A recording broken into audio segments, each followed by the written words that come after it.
Good job, SILG John B. Crimolia! Isang malaking palakpakan to para kay SILG John B. Crimolia. Hindi nagulugi yung kagustuhan ni Alan Peter Cayetano. Hindi naharang, kaya bawing-bawi ngayon sa taong bayan si SILG. Dahil talagang pinakita niya yung kanyang tikas kahapon. Nakipag face to face, talagang kulang na lang magdikitan yung kanilang mga mukha, no? Sa pagkikipag-discussion kay Alan Peter Cayetano sa pilit na pagharang. Ayan, Senate, this is Senate. Respeto nyo naman. Parang, ay nako. Ayan, kaso wala nire-respeto ng gobyerno ang Senado. Pero ang salita mo bilang Senate President, doon sirang-sira ka. Hindi ka na mapagkakatiwalaan.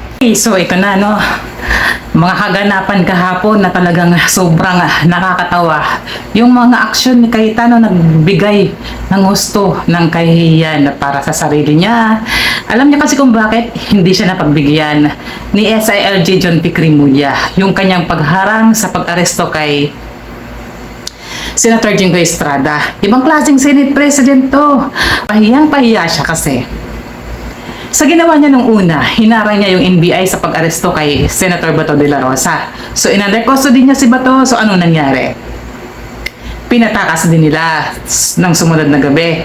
Gumawa lang sila ng drama. Then, ngayon na naman, sinubukan niyang harangin yung pag-aresto kay Jingoy Estrada. Grabe, sobrang pagmamahal ni Cayetano sa kanyang pagka-Senate President, ano? Lahat na, kahit yung accountability ng mga kasamahan niya, yan, sa pagpapanagot sa mga anomalya nga, ginawa nila, so pinipilit niyang harangin. Ibang klase. Gusto niyang mangyari, ihatid sa Senate, ihatid sa labas, doon sa doon niya aristuhin si Jingoy Estrada. Kaso, sa lahat ng sinabi nito ni Alan Peter Cayetano, hindi na pinaniwalaan ito ni SILG John B. Crimolia. O diba, sobrang nakakahiya yun na Senate President ka pero wala na nagtitiwala sa'yo. Wala nagtitiwala sa mga kasamahan mo at higit sa lahat, wala na nagtitiwala sa mga nasa paligid mo. Nakapwa mo, lingkod bayan.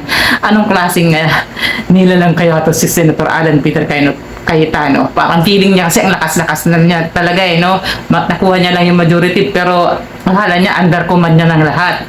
Kaso hindi siya umuubra. Isa siyang linlang, mapambudol na public servant. Sa totoo lang. Ano pa nga bang kahihiyan ang ginawa nito after na mahuli si Senator Jingoy Estrada? Iyan, nakita ko yung post niya na humihingi siya ng dispensa sa mga kasamahan niya na yun na nga, inihatid nila si Jingoy Estrada hanggang sa Sandigan Bayan yata o hanggang sa kulungan nito. Ayan, so sinamahan nila. Ibang klase yung damayan.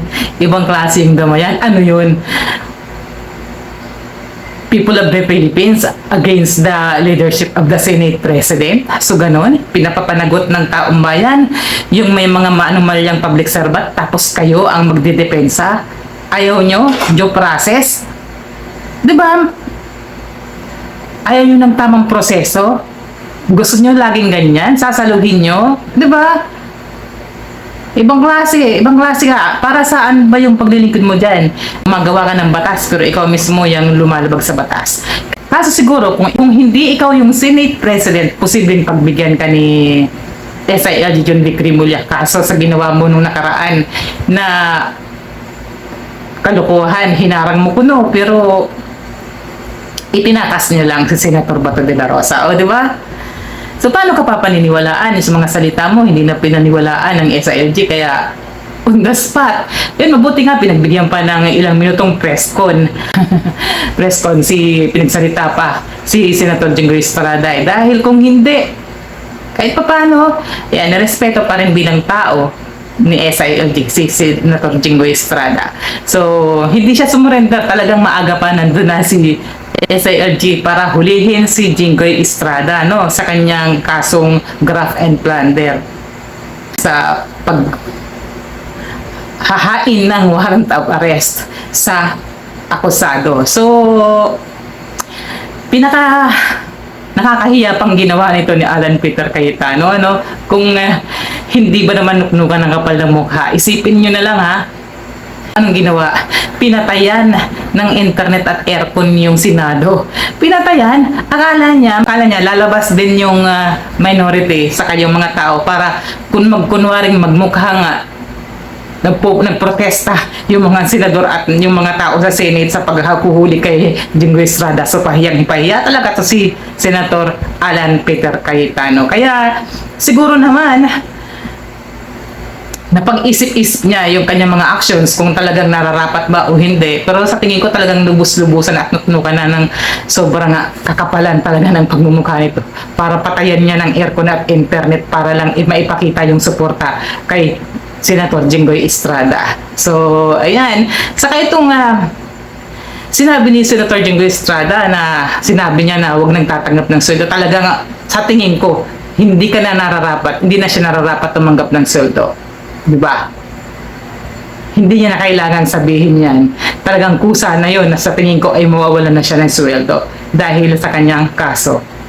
Sinare ko lang yung ginawang sobrang nakakahiyang actions ni Alan Peter Cayetano sa pag-aresto kay Senator Jinggoy Estrada na hindi siya pinagbigyan ni SILG na irespeto daw ang Senado. Ilang beses ba kailangan irespeto ang Senate? Hindi naman yung Senado ang hindi inirespeto ng SILG sa tingin ko at ng law enforcement. Alam niyo kung ano ang hindi inirespeto nila ng law enforcement sa paghain ng warrant of arrest kay Senator Jinggoy Estrada? Yung salita ni Alan Peter Cayetano, hindi na mapagkakatiwalaan. Kaya hindi siya nararapat yan bilang isang Senate President. Sa totoo lang, nakakahiya. Sobra.